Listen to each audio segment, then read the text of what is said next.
lot of beer.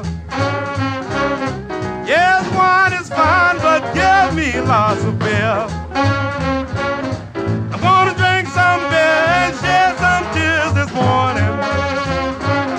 I'm gonna drink some beer till the rooster crows at dawning. Yes, wine is fine, but give me lots of beer. Drink your beer. Well, in the evening, drink your beer. Well, in the afternoon, drink your beer. Yes, in the morning, drink your beer. Yeah, and in the spring, drink your beer. Wine is fine, but give me lots of beer. Yes. Okay. I thought I would start with good old Hagar, who, you know, if he had all the money he'd ever spent on beer, he'd be rich. And he'd buy a brewery. This news story just killed me, and it's about 3 years old now, but there was this fire in South Dakota, and this Michael twice kept trying to get into the burning building, and when he finally got in and out through the police and the firemen, he came out with 2 cans of beer. He was promptly arrested. He also was violating his sobriety program. But all I could think of, there's a song in chorus line of What I Did for Love, and all I could think of is what I did for beer. This probably could be used for all sorts of colleges. I don't know if they still do drinking songs. I learned it's beer, beer, beer that makes you want to cheer in the halls and the halls. It's beer, beer, beer that makes you want to cheers in the halls of, and you insert the name of the school. I happen to learn it for UNC. Then there's whiskey, whiskey, whiskey, and scotch and water. There's a whole series of verses here. But certainly beer, you know, beer songs in colleges. I remember, some of you might remember Mario Lanza in The Student Prince, the movie. You know, they're drinking in the beer halls. There's some beer song there as well. Somebody once said, give a man a fish and he will eat for a day. Teach him how to fish and he'll sit in a boat and drink beer all day. I know a couple of people like that. Ben Franklin, he is misquoted in saying, beer is proof that God loves us and wants us to be happy. Actually, he said wine, but beer will do. Abraham Lincoln had a saloon license, and this is an interesting quote. I'm a firm believer in people. If given the truth, they can be depended on to meet any national crisis. The great point is to bring them the facts, the real facts, and beer. Good old Abe. Martin Luther. Whoever drinks beer, he's quick to sleep. Whoever sleeps long does not sin. Whoever does not sin enters heaven. Oh, thus let us drink beer. And not to be left out, John Calvin. John Calvin wrote that when he was traveling, he could not wait to taste each local town's brewery because every town had a slightly different beer. He did want to reform society in Geneva. And one of the first things he did was wanted to change the taverns. He didn't like drunkenness, and he came up with a plan to make taverns holy, sanctuaries. They were gathering places. They were clubs, not for profit. Everyone was to say grace before and after eating and drinking. There was to be a Bible that it happened to be in French. It was in the vernacular, a Bible on the premises. Swearing, slandering, and dancing were forbidden. This is where the Presbyterians or no fun came about. It was okay to sing the Psalms. And if you were moved, you would be free to address the rest of the company for their edification. Not surprisingly, this did not last long and taverns were back in full force. But and I don't know, I honestly haven't paid enough attention. But my sources tell me that as part of John Calvin's church contract, he had a stipend of 250 gallons of wine every year. Okay, that's about 2.5 liters a day. I don't know if that's part of Tony's contract or not. But there is a company in Geneva right now which is making this Calvinist wine or beer. And so you can buy John Calvin beer if you really want John Calvin. Plato, he is a wise man who invented beer. Notice we're going back in time. The Mesopotamians, 4,000 years ago, pleasure, it is beer. The Egyptians, the mouth of a perfectly content man is filled with beer. So beer is certainly around, and I have to be real, sort of looking at this. When I would teach about ancient civilizations, I noticed very early on that every ancient civilization had beer. And I kind of said, okay, you've got civilization, so you have beer. But in fact, you probably have beer and then civilization. Beer made civilization possible. In Mesopotamia, and you can do it in Egypt, we could talk about it in China, all over the world. Civilization means people living in cities. And before we had civilizations, we had nomadic people or people who live in small groups. But you had people starting to live in cities, and the water supply is going to start having problems. There is no sewage system, and there are animals, and so the water is polluted. And so when you live in large groups, if you drink the water, you get sick. There's no refrigeration or pasteurization, so you're not drinking the milk. So what do you need to do? And so beer probably was the answer to the problem. For most of human existence, we get our food not by going to Bilo or to Stop and Shop or the Piggly Wiggly or Lowe's. Mostly we hunted and gathered. And somewhere around 12,000 years ago, people began using grain. And you can't eat the grain per se. Okay, you can't eat the grain, pretty yucky. But what they did was they took the grain and they crushed it and pounded it and soaked it in water. And they made kind of a gruel, mitina type of thing. And there are still wild grains in some places in the world.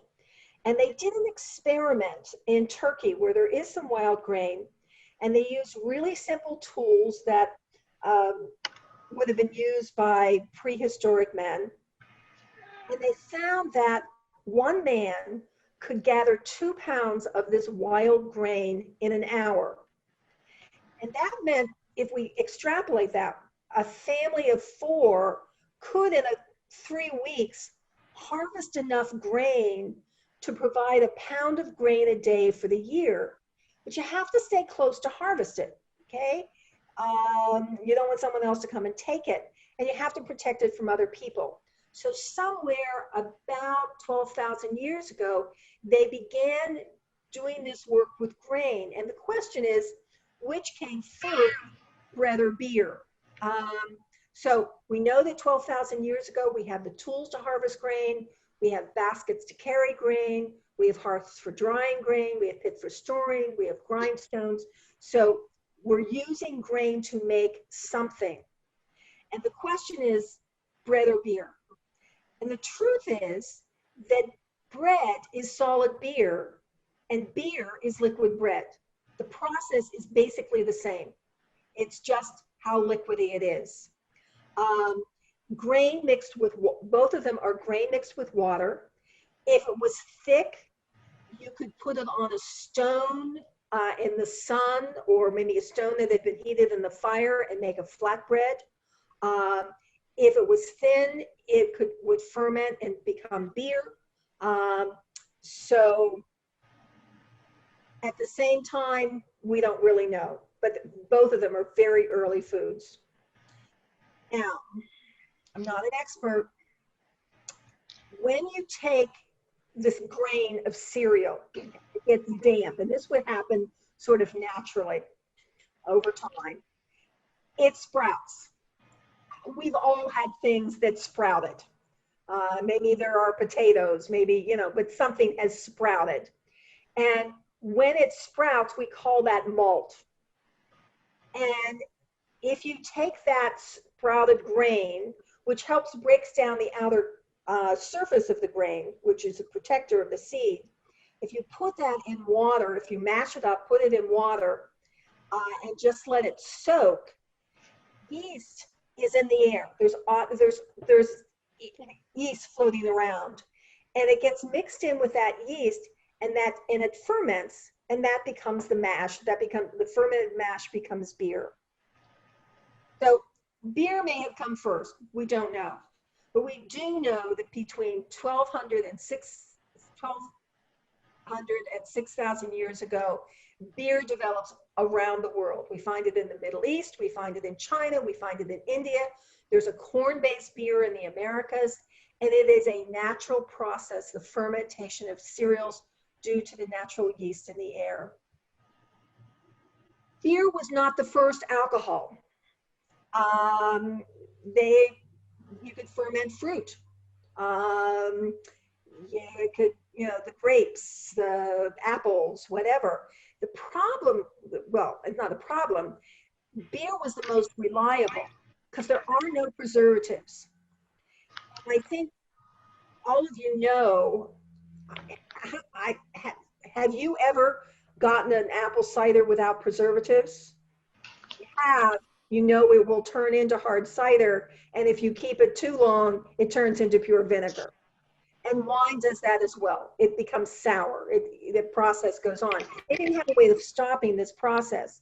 And fruit doesn't stay. They could keep grain longer.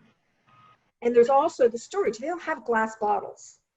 So you could keep beer in maybe a leather bag, which was much better than keeping the wine in that. Pottery is just coming into existence.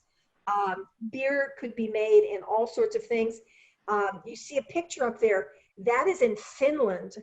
They make beer in wooden troughs. They've been doing that for thousands of years. You could make beer in animal stomachs. And so beer was not the first alcohol necessarily, but it definitely was reliable. And we know that people began to experiment with beer. They add spices, they add herbs, they change the strength, they give it different names. Egypt had at least 17 different names for kinds of beer. They had at least 17 different kinds of beer. Can you imagine saying, I'm going to the store and getting the beautiful and the good? Mesopotamia had fresh beer, dark beer, fresh dark beer, strong beer, red brown beer, light beer, pressed beer. They're all experimenting. And beer is always made in limited quantities because there is no preservatives. If we start in Mesopotamia, or modern day Iraq, some of you have seen maps like this before with Ur and Babylon and Nineveh and Ashur. By 4,000 years ago, almost everybody is living in cities. And some of those cities have as many as 50,000 people in them. And people worked outside the city in the farm fields, but they came back inside at night and were crowded together. And you can just imagine what the river water would start being like with the sewage and everything else that is going in there. And beer makes it possible for people to live in cities and not die of dysentery or cholera, because in the process of fermentation, the germs, the bad germs in the water disappear. One of the oldest stories in human history is Gilgamesh, or Gilgamesh, depending whether whose pronunciation you want to use. We know that this story was written down about 5,000 years ago, but the story is much older. And in the story, there is a wild beast, man-beast, named Enkidu. And he is running around naked in the wilderness, just doing animal type things. And then he drinks 7 jugs of beer. And after drinking 7 jugs of beer, he gets splashed with water and he becomes human. Okay. And at that point, he goes on and he saves the world with Gilgamesh.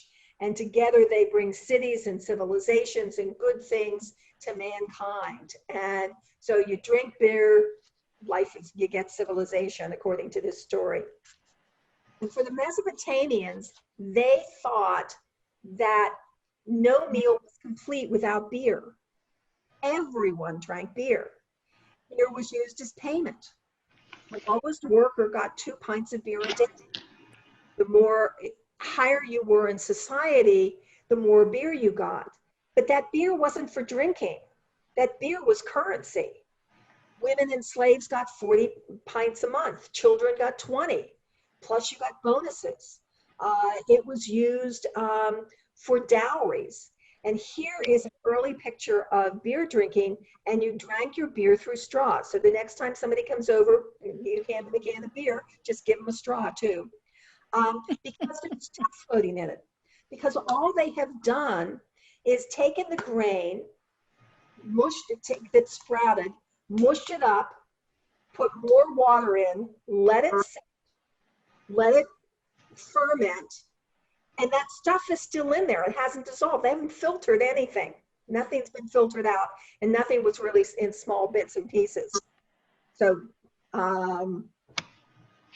got stuff in it. Straws are a good thing.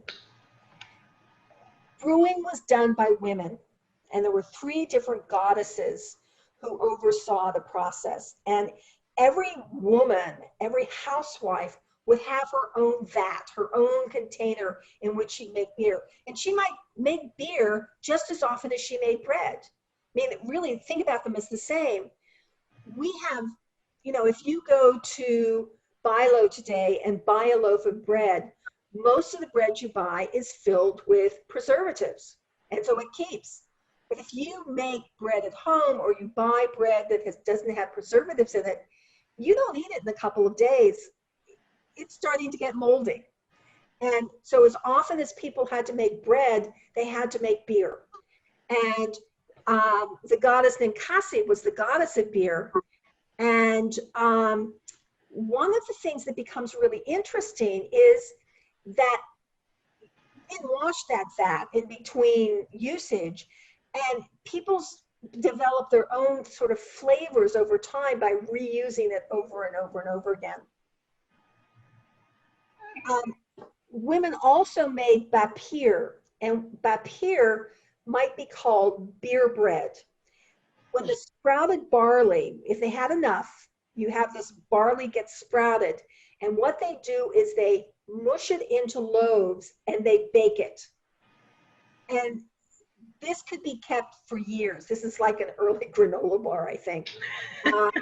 And it would be kept in government storehouses because the government would take the crops and have this done. And it could be eaten as bread or could be made into beer if there were food shortages. But this is the foundation. And so this bapir is sort of the basis of currency in ancient Mesopotamia. This is a 5,000-year-old recipe that you see there. And it is a description of how you make beer. You have the pit, you have the bapir, you have dates, you have honey, you bake the bapir, you malt it, you keep the dogs away, you soak it. This whole thing goes on. And in the 1970s, there were a group of people in San Francisco, where else, who brewed this type of beer, and they sold it. And basically it had an alcohol concentration of about 3.5%. It was very similar to modern beers. It has a dry taste. Somebody compared it to hard apple cider. But everybody put in different kinds of ingredients and you would end up with different flavors. Now, in ancient Mesopotamia, intoxication was fun.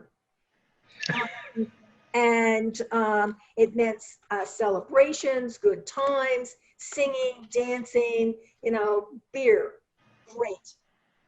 Not quite the same in ancient Egypt. Ancient Egypt tells the story of the goddess Hathor, and we see this story over and over and over again. She got really angry at humans. She decided that humans should all be put to death. And her husband is Ra, and he was afraid there would be no one left to worship him if the Hathor had her way. And so he prepared 7,000 jars of beer and spread the beer all over the fields of Egypt. And Hathor stopped to admire her reflection in the beer. And then she drank it all. And she got really drunk. Well, 7,000 jars of beer, you would get really drunk. She fell asleep and she forgot to kill people. So beer saved civilization in ancient Egypt. The beer is mentioned more than any other food in all Egyptian documents and tombs. The workers in the pyramids got 3 to 4 loaves of bread and 8 pints of beer a day. Okay? A lot of beer. Women were reminded to give their sons 2 pints of beer before they went to school and 3 loaves of bread. So beer is very much part of Egyptian civilization. In fact, in ancient Egypt, when you greeted someone, you said bread and beer. You wish them bread and beer, which would mean prosperity. Beer for the Egyptians was medicinal. It was used as a sedative. If you mixed a half an onion with frothy beer, it would cure constipation. If you had indigestion, you mixed powdered olives with beer. I have indigestion just drinking that, but that's okay. When women were in labor, they did belly massages with beer. We have more than 100 prescriptions in ancient Egypt calling for beer as the main ingredient. So, you know, beer is good for something. But you had to be really careful, because if a man in Egypt offered a lady a sip of his beer, they were engaged. Okay? That was it. That's how you proposed. And of course, we know with the Egyptians, they believed you could take it with you. And we find in all sorts of tombs models and replicas of the brewing process. We also find containers in which beer had been stored. The beer has evaporated, but we now have the technology to retrieve the traces of beer. And so we know what was in the beer, and we know that it was beer as opposed to wine or something else. This is a tomb of a brewmaster, and you can see that the Egyptians also drank beer through a straw because it was kind of lumpy.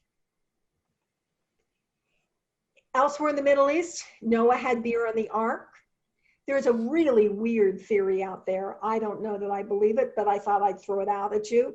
And that was the theory that the manna from heaven was actually a bread-based porridge-like beer. That it's, you know, it's not quite liquid, it's not quite solid, it's kind of like a beer. And the person that is holding a piece of pottery, that piece of pottery came from Tel Aviv, under Tel Aviv. And it's dated about 5,000 years ago. And we can tell there was beer in it. It was used to hold beer. Other than Plato, the Greeks don't seem to be too fond of beer. They imported huge shiploads of beer into Greece, but they didn't fully trust it. Greek physicians said that it caused you to urinate too much. So drink beer, you have to pee. I think people would agree with that. Other people thought it might have caused leprosy. But Greek craftsmen actually used beer to soften the ivory that they used in their artwork. Philosophers talked about drunkenness of beer drinkers. The Greeks pretended to prefer wine, as did the Romans, but there are lots of brewers, evidence of brewers, and lots of evidence that soldiers drank beer. But for the most part, Greeks and Romans thought that beer was for lower class people, for barbarians, and they made up for it by drinking plenty of wine. And I can't emphasize enough that brewing was women's work. In many ancient civilizations, women could run taverns because it was women's work. Women made bread, women made beer. That's just what they had to do. Again, this is looking at the process. You start with the grain, you get it to sprout, get these little rootlets. You grind it up, not grinding very fine because they didn't have those tools. You take that, you put it in water, and you let it ferment because of the natural yeast. Okay, lost Lynn there. For 8,000 years, that's how people made beer. But about 1,000 years ago, it changed. It changed because of this, which is hops. And for the 8,000 years of beer before hops, beer and brewing remained pretty much the same. You might use millet, you might use wheat, you might use rice, you might use corn, you might have different flavorings, but hops get added about 1,000 years ago. And at first it was just occasionally. And then it was more and more frequently, because hops turn out to be a preservative. They might add a bitterness or they might add a certain aroma, but it's a preservative. And you could make beer now in large quantities and keep it. In ancient times, you couldn't keep it. It went bad. And at this point, monasteries especially, but some convents, begin to get into the act and they begin to brew in really large quantities. Monasteries, religious houses are the Holiday Inns and McDonald's of the Middle Ages. If you went traveling, you stayed in them. And they were the ones who took care of the poor. This is a picture of St. Cross, which is outside Winchester in the UK. And even today, if you go there, you can get a daily dole of bread and beer. Now they give you a little piece of bread and a little sip of beer. But during the Middle Ages, when people needed food, you went to the monastery and they would, this is like, you know, going to the soup kitchen. They would give you food to keep you going. Now, women are still making and selling most of the beer, but people are beginning, other people are beginning to look at this and say, maybe there's some money making in this. Women who could produce a little, you know, not a lot of careers for women, wife and mother. If a woman was very good at making beer, if she had some good qualities, for beer was pretty good, and she had some extra, she would put a broom or a branch outside her front door to let people know that she would sell them beer, and she would let the public in. And this is the basis of the pub, the coming into, you know, this is the sign that there's beer to sell. And of course, if she's making money selling beer, then she could make more beer, but she pretty much had to make beer every single day. Remember, water wasn't safe to drink. It's filled with human and animal waste. Milk wasn't safe to drink. There's no refrigeration. For most people, wine was way too expensive and not available everywhere, but beer could be made everywhere. And so beer starts becoming more and more of a business with the addition of hops. And as it becomes more and more of a business, men begin to take over. And we begin to have the commercialization of beer. And at this point, of course, governments get involved and we begin to have questions about what's going on. Do you add hops or do you not add hops? Is it ale? Is it beer? Do you use top fermentation or bottom fermentation? Do you do cold or warm? Do you do, guilds were set up who would say you have to do it this way. In 1516, Bavaria began instituting purity laws of regulating what could or could not go into your beer. So, you know, people are drinking more and more beer. It's no longer a little, you know, in your kitchen industry. It is a larger industry and government gets involved. And of course, beer comes to America. We know that when the English came and settled in Roanoke, they brewed beer here, but they didn't like what they were doing and they wanted better beer. In 1612, the Dutch opened a commercial brewery, and they had to advertise for experienced brewers. Everybody wants that. And the Pilgrims landed in Plymouth for a number of reasons, but one was that their beer supplies were running low. And one sort of aside about the Pilgrims is the Mayflower, before it crossed the Atlantic, had been used in the wine trade from Portugal. There was a special kind of wine that the English liked that came from Portugal. They called it port wine. And the ship had been used, all the casks, barrels in the ships had been used to carry the wine. The ship was in fact soaked with port wine. The trip over was a terrible trip. The Pilgrims had to stay below deck. They had no fresh air. They were in places they couldn't stand up. There's no bathrooms. They're just using containers, buckets. But not one person on that trip got sick. In fact, they got sicker, had more disease when they were on land than they were when they were on the ship, because the alcohol from the port wine had totally sanitized the Mayflower. So alcohol was important for a lot of reasons. By 1674, Harvard University had its own brew house to provide beer to its students. William Penn had a commercial brewery. And we know that George Washington, we have in his own handwriting, his recipe to make small beer. Small beer is beer with alcohol.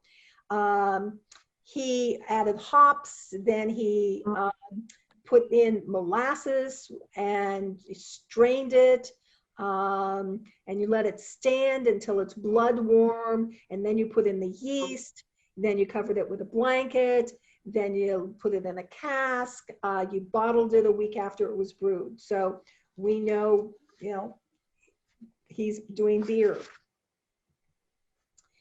Thomas Jefferson, not only does he say you should drink coffee, but Thomas Jefferson says drink beer. In moderation, softens the temper, cheers the spirit, promotes health. Sam Adams, Thomas Jefferson and George Washington both had their own brew houses on their plantations. Sam Adams had his own commercial brewery. So, they were not, there's a reason why that beer is called Sam Adams beer today. There's actually no connection with him, but he did have his own brewery. Revolutionary soldiers got a quart of beer a day as part of their rations. And James Madison, you see James in the lower right-hand corner, he put a tariff on imported malt liquors, scotch, whiskey, etc., to encourage the manufacture of beer in every state. We've had a lot of presidents who really liked beer. Teddy Roosevelt in 1909 went on safari in Africa, and he took 500 gallons of beer. I don't know if Judy and Ed took that much beer with them, but anyway. America produces 20% of all the beer produced in the world today, more than any other country. But beer can be found absolutely everywhere in the world. In the Americas, the Incas used beer in religious ceremonies. They pour a little on the ground during a ceremony, and then take a first mouthful of beer and spit it on the ground to honor the gods. The Aztecs give beer to their goddess of fertility. This is all corn beer. These are some women who are making it today. Beer was used in ceremonies for the Aztecs. When the first Europeans went into Africa, they found women making beer. You've got the women with the grain, you've got women boiling, heating it up, getting the yeast from the air. We have evidence that the Chinese were making beer. They used millet and barley and wheat. And we have stone jars that date back 5,000 years in China with the remains of beer inside. We malt the grain by immersing them in water, and this is a graduate level course. And what the students did was they chose to do wheat, barley, or millet. They malted by putting the grain in water to sprout. Once they sprouted, they crushed them, they mixed them with water, they heated it up, and then they poured the not quite beer into a container, sealed it up, and left it ferment at room temperature for a week or two. And their comment was, overall, it was sweeter and lumpier than modern beer, because you may have crushed those grains, but you didn't crush them totally. I'm going to leave you with probably my favorite tombstone in memory of Thomas Thetcher, who died of a violent fever contracted by drinking small beer when hot. Interesting question. Was he hot? Was the beer hot? Was the day hot? Well, if you read further, soldiers be wise from his untimely fall, and when you're hot, drink strong or none at all. So when you're hot, drink beer with a higher alcohol content rather than a weaker alcohol content. Beer enabled people to live in large communities before the age of water purification and refrigeration. Even today, we can find articles from reputable universities that talk about how beer in moderation can improve your health. It slows down aging. It raises your good cholesterol. It decreases the risk of dementia. It protects against type 2 diabetes. It makes it less likely for you to have a stroke. And again, this is not from, you know, some sort of fly-by-night beer company coming up with this. Again, in moderation. And with its one final cartoon, beer has played a role in human history, not quite like this, but it's also played a role in social history. You know, frequently beer is the drink that you sit down and you have with friends, and you sit around and you talk. And so beer, liquid bread, played more of a role in history than you may have thought. Definitely. Any questions? Where's the beer? Where's the beer? Full disclosure. Interesting. I